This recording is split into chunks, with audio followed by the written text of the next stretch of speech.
अस्सलामुअलैकुम वरहमतुल्लाहि वबरकातुहू। जी हाँ नाज़रीन, इस वक्त की बड़ी ख़बर निकल कर आ रही है महाराष्ट्र बीड के माजल गांव से।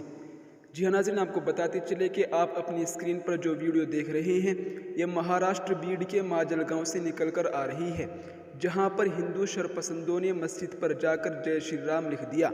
फिर वहां के मुसलमानों का गुस्सा भड़क गया और वहां का माहौल बड़ा ख़राब हो गया। जी हाँ नाज़रीन, वहां से कई वीडियो निकल कर सामने आ रही है, हम तमाम को आपके सामने पेश करेंगे। इससे पहले आपको बताते चले कि एक अशरफ हुसैन है जिन्होंने इन तमाम वीडियो को शेयर करते हुए लिखा है कि मस्जिद पर रंग से जय श्री राम लिखने का आरोप।